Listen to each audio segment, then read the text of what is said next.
ఎప్పుడో 1973 చివర్లో మొదలైన ఈ సంస్థ కొద్దిమంది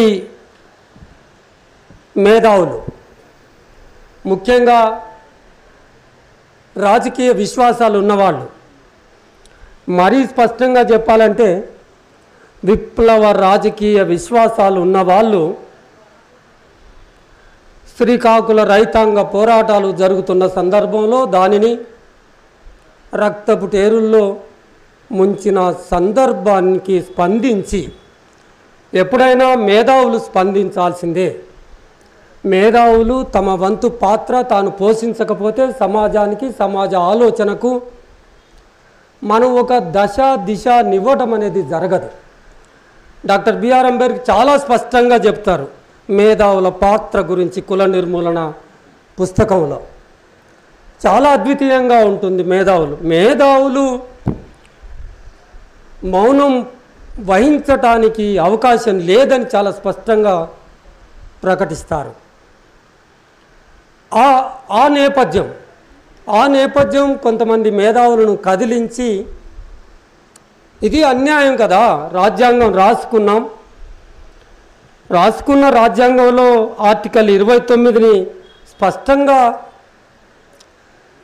చేర్చుకున్నాం. ఏది ఏం కానీ మనిషి జీవన గౌరవాన్ని కాపాడటం కోసమే ప్రథమ కర్తవ్యంగా రాజ్యం పూనుకోవాలి.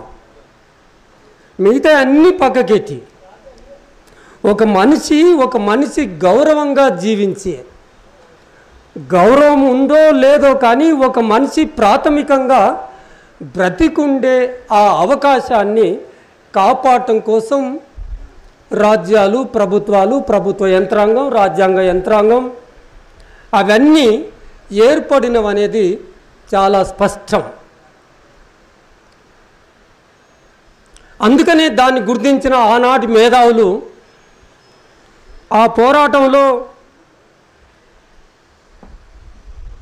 ప్రాణాలు పోయి ఆ రాజ్యాంగం ఆర్టికల్ 21కి భంగం కలుగుతుంది అని స్పందించిన ఆ మేధావులు, ఇది రాజ్యాంగానికి విరుద్ధం, మనిషి సహజంగా జీవించే సహజ జీవన విధానికి విరుద్ధమని గొంతెత్తి భుజాలకు బ్యాగులు తగిలేసుకొని వెటరన్ కమ్యూనిస్ట్ లీడర్స్ దేశమంతా తిరిగి చెప్పారు జీవించే హక్కును కాపాడుకుందామని. అంతకు మించిన ఉన్నతమైన భావం, ఉన్నతమైన చర్య, మానవునిగా మనిషిగా ఈ అవతారం ఎత్తినందుకు చేయాల్సిన ఉన్నతమైన పని. అట్లా మొదలైన పౌర హక్కుల సంఘం సహజంగానే ఆనాటి పరిస్థితులకు అనుగుణంగా రాజ్యం అతిక్రమిస్తున్న విధానాన్ని, రాజ్యాంగాన్ని కనీసంగా గౌరవించని విధానాన్ని, రాజ్యం తనను తానుగా తయారు చేసుకున్న చట్టాలను తానే గౌరవించకపోయిన పరిస్థితులను వివరిస్తూ దేశమంతా చెప్పారు. మన మునుపటి ఆంధ్రప్రదేశ్ రాష్ట్రమంతా కాలుకు బట్టగట్టకుండా తిరిగి చెప్పారు. ఒక హెచ్చరిక కూడా చేశారు. రాజ్యం తాను స్వతహాగా కూలిపోతుందని చెప్పాడు. ఎవరో కూల్చేస్తారని చెప్పలేదు. ఆనాడు కూడా ఏ రాజ్యం అయితే, ఏ ప్రభుత్వం అయితే తాను తయారు చేసుకున్న చట్టాలను తానే గౌరవించదో, తాను తయారు చేసుకున్న చట్టాల ప్రకారంగా చట్టబద్ధ పాలన నిర్వర్తించదో స్వతహాగా కూలిపోతుందని కూడా 50 సంవత్సరాల క్రిందనే మన మేధావులు ఉద్ఘాటించారు. ఇవాళ అదే జరగబోతూ ఉంది, అంచున ఉంది. ప్రభుత్వాలు తీవ్రమైన సంక్షోభంలో రాజ్యాలు గెలుస్తున్నాయి అనుకుంటున్నారు, కానీ రాజ్యాలు, కేంద్ర రాష్ట్ర ప్రభుత్వాలు తీవ్రమైన సంక్షోభ పరిస్థితిని ఎదుర్కొంటూ ఉన్నాయి. ఆ స్థితిని కప్పిపుచ్చుకోవటం కోసం, ఆ స్థితి మీద ముసుగు కప్పుకోవటం కోసం, సామ్రాజ్యవాదానికి ఆ పాలసీ విధానాలను అమలు చేస్తున్న క్రమంలో పరిపాలన అత్యంత కష్టమైన పరిస్థితిలో ప్రజల మీద పడి దాడి చేసి మళ్ళీ ఎక్కడైతే మొదలైందో పౌర హక్కుల సంఘం అదే జీవించే హక్కును, అదే జీవన గౌరవాన్ని కాపాడాల్సిన బాధ్యత గురించి పోట్లాడమని మరింత మరింత మరింత కఠోరమైన దీక్షతో పోరాడమని మళ్ళీ ఆవిష్కరించబడుతూ ఉంది. దాన్ని మేము చాలా చిత్తశుద్ధితో, చాలా దృఢంగా, ధైర్యంగా, సాహసోపేతంగా ఆ పనిని మేము భుజాల మీద వేసుకొని నిర్వర్తిస్తాం.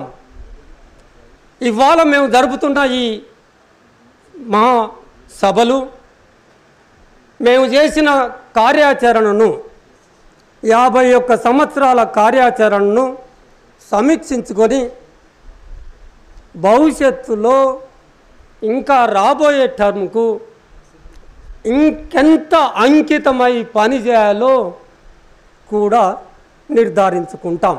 ఈ 2 రోజుల సదస్సు మిత్రులారా, ఇవాల్టి ఈ సెషన్ ఇది బహిరంగ సభ, open session, open to all. The legendaries are sitting in front of you. We are very much thankful. The moment when we requested Justice Kolse Patil, it's a great inspiring thing to us. At the age of 85, Justice Kolse Patil, he stands behind the movements. He always insists for the defending of human, civil and democratic rights. We are thankful to you, sir, having come. Professor Manoranjan Mohanty, since long, since the inception of this organization, right from 1973, he has been very much associated with the Civil Liberties Committee. Civil Liberties Committee, he says, it is the heart of mine. Civil Liberties Committee very much has a place in his heart. We are very much thankful to sir all the way. He is also at the age of 84. These 2 legendaries can't go on their own. They also brought one companion, one helper.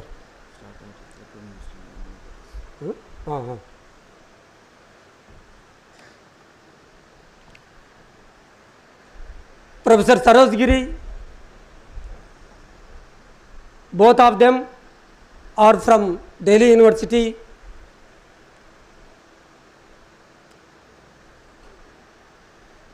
There is a forum against corporatization and militarization. It has been working since long. We requested him to describe what has been going in the North India, especially concentrating on Delhi, more so concentrating on the repression unleashed on the workers and activists of that forum for against corporatization and militarization. Thank you, sir, for having come here. Professor D. Narasimhareddy, sir, ఉద్యమాలతో మమేకమై ఉన్న వ్యక్తి, ఎకనామిక్స్లో చాలా ఆర్థిక శాస్త్రంలో central యూనివర్సిటీలో దీర్ఘకాలంగా పనిచేసిన senior professor, మొదటి నుంచి పౌర హక్కుల సంఘంతో కలిసి వచ్చిన ప్రొఫెసర్, మాకు వెన్నెముకగా ఉన్న professor Haragopal, he is the inspiring for us. మా పురుషోత్తం చెప్పినట్టుగా ఏ సమస్య వచ్చినా కానీ సార్ దగ్గరికి మేము ప్రతి సలహాకు వెళ్తూ ఉంటాము. Above all we have a lady luminary here, a great legendary. She is going around all states in India, and central government is much more concentrating, focusing her movements. We were in the Kachiguda hotel lodging. అంటే మేడంకి అర్థం కావాలని ఇంగ్లీష్లో చెప్తాను. And there is a huge posse of police. Probably I feel like since Sony has come with full vehicles are also waiting at they were waiting at the outside the hotel. I am thankful to you, madam, having come here. All that our senior Nayakulu, Raghunathu, Purushottam, Sattupalli నుంచి వచ్చిన రవి, నారాయణరావు మీ ముందు మాట్లాడతారు. మేము మొదలుపెట్టిన ఆ ప్రయాణం చాలా తక్కువ టైంలో మాట్లాడతాను. రాజ్యహింసకు పరిమితమై పనిచేసిన మా సంస్థ ఆ తర్వాత వచ్చిన పరిణామాలను కూడా పరిగణలోకి తీసుకొని అనేక రకాల ఆధిపత్యాలను, అనేక రకాల అణచివేతను, దేశంలో ఉన్న అనేక రకాల హింసను మహిళలపైన, ఆదివాసీలపైన, దళితులపైన, ముస్లింలపైన, గిరిజనులపైన రాజ్యం ఒకవైపు, ఆధిపత్య వర్గాలు మరొక వైపు చేస్తున్న అణచివేతను కూడా మాలో ఆకలింపు చేసుకొని పౌర హక్కుల సంఘం చాలా విస్తరించింది. పౌర హక్కుల సంఘంలో మీకు తెలుసు, రకరకాల వృత్తుల నుంచి రకరకాల ఉద్యోగాలు చేసుకునే వాళ్ళు, రకరకాల విశ్వాసాల వాళ్ళతో కూడుకున్న ఈ పౌర హక్కుల సంఘం చాలా ధీటుగా మీ ముందు పౌర ప్రజాస్వామిక హక్కుల పరిరక్షణలో నిమగ్నమై పనిచేస్తున్న ఈ సంస్థ ఇవాళ ఈ విస్తరించబడిన ఈ సంస్థ రకరకాల కోణాలను ఆకలింపజేసుకొని విస్తరింపబడిన ఈ సంస్థ ఏ హక్కుల కోసం, ఎవరి జీవించే హక్కు కోసం పని చేస్తున్నామో ఆ సంస్థనే తుడిచిపెడితే సరిపోతుంది కదా అని రాజ్యం మొట్టమొదటి నుంచి 70s నుంచి లేట్ 70s నుంచి ఈ సంస్థ మీద ఒక కన్నెర్ర చేసి ఈ సంస్థను తీవ్రమైన నిర్బంధాలకు గురి చేసింది, ఇళ్ల మీద దాడులు చేసింది, మా వాహనాలు కాలబెట్టింది, కార్లు కాలబెట్టింది, ఇళ్లను కాల్చేసింది, మా గృహాలను దహనం చేసింది. మీరు కేసులు చేయటానికి వీలు లేదని అడ్డంకులు గీసింది, నక్సలైట్ల గురించి మాట్లాడకూడదని గీతలు గీసింది, నక్సలైట్ ఖైదీలకు బెయిల్ వేయొద్దని హద్దులు గీసింది. ఎన్ని రకాలుగా తిప్పలు పెట్టలేదు ఈ రాజ్యం. ఈ కసాయి రాజ్యాన్ని ఎదుర్కొంటూ ముందుకు సాగుతూ ఉన్నాం. 1985లో మా గోపి రాజన్న జనవరి 12 నాడు సెకండ్ షో సినిమాకి వెళ్ళాడు. మేము ఉద్యమకారులు సినిమాలకు వెళ్ళడానికి కూడా అవకాశం లేకుండా చేసేశారు. 2 పిల్లలు, భార్యను వెంటబెట్టుకొని గోపి రాజన్న సెకండ్ షో చూసి ఒక మూలమలుపు తిరుగుతూ నవ్వుతూ మురుస్తూ విషయాలన్నీ మాట్లాడుకుంటూ ఒక మూలమలుపు మల్లుతున్న ఆ సందర్భంలో ఆర్ఎస్ఎస్ ఏబీపీ శక్తులు ఆయన మీద మేము సహనం, మేము ఆదర్శం అని చెప్పుకునే ఆ దుష్ట శక్తులు గోపి రాజన్నను తుపాకులతో కాల్చి చంపింది. అదే సంవత్సరం సెప్టెంబర్ 3 నాడు డాక్టర్ రామనాథం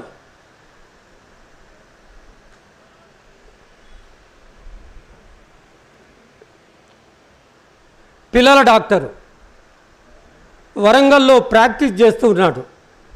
పౌర హక్కుల సంఘానికి ఉపాధ్యక్షుడిగా పనిచేస్తున్న డాక్టర్ రామనాథం డాక్టర్ రామనాథాన్ని సెప్టెంబర్ 3వ తారీఖు నాడు తన క్లినిక్లో వైద్యం చేసుకుంటుండగా పోలీసు మూకలు క్లినిక్లోకి దూసుకొచ్చి ఆయన మీద కాల్పులు జరిపారు.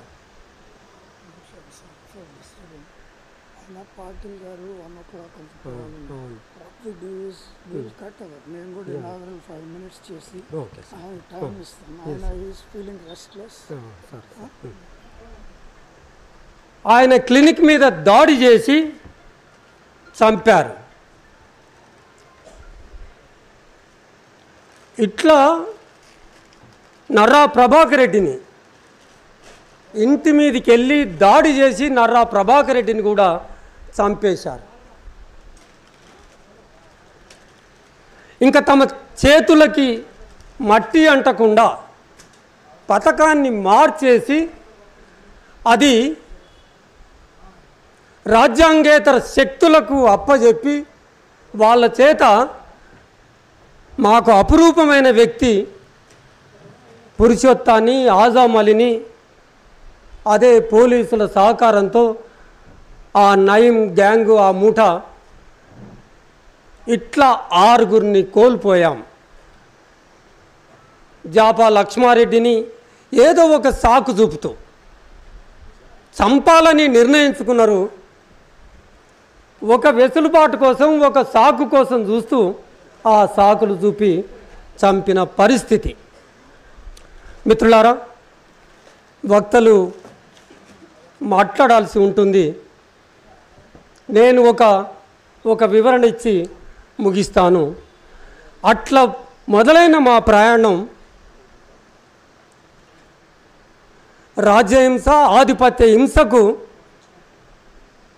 ప్రధాన కేంద్రంగా చేసుకొని మొదలైన మా ప్రయాణం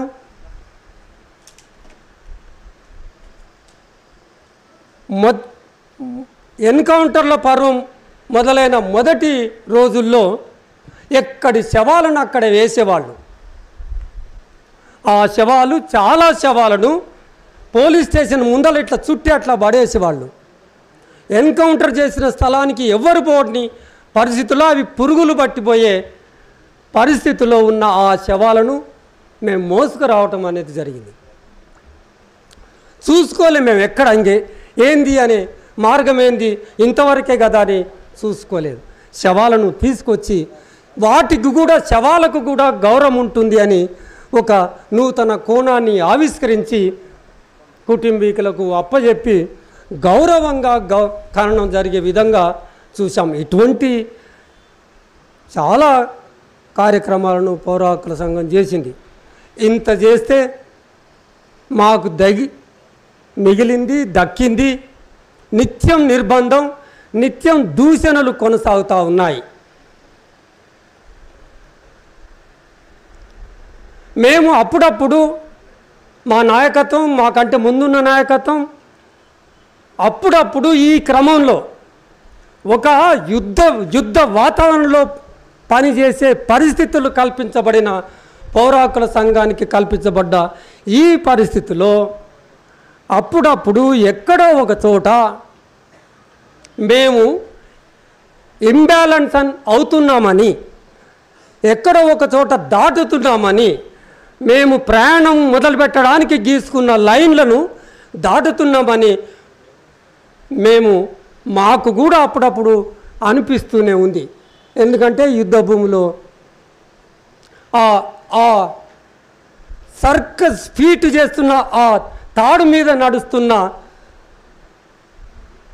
ఆ ప్రయాణం అప్పుడప్పుడు అక్కడిక్కడ వంకర్లు, దారులు, ఒక్కోసారి అడుగులు పడుతూ ఉన్నాయి. ఇటీవల కాలంలో, ఆ క్రమంలో ఇటీవల కాలంలో నేను కూడా మీడియాకు మాట్లాడుతూ ఒక భావోద్వేగం, ఒక ఏర్పడిన నేపథ్యం, ప్రజల్లో తిరుగుతున్నాం కనుక ప్రజలు షేర్ చేసుకుని వ్యక్తీకరణ చేస్తున్న ఆ సందర్భం ఎక్కడో ఒక చోట మనుషులం కనుక ప్రభావితం చేయగలిగి నేను సైతం 43 సంవత్సరాల ఉద్యమ జీవితంలో అతి జాగ్రత్తగా మసలుకున్నా కానీ ఇంబ్యాలెన్స్ కావటం ఇటీవల మీడియాలో మాట్లాడినప్పుడు మేము అత్యున్నతమైన మానవ విలువల కోసం పోరాట చేస్తున్న ఈ సంస్థ ఎవరిని కూడా బాధ పెట్టాలని, మానవ విలువలను హరించాలని ఉద్దేశాలు ఎక్కడా ఉండవు.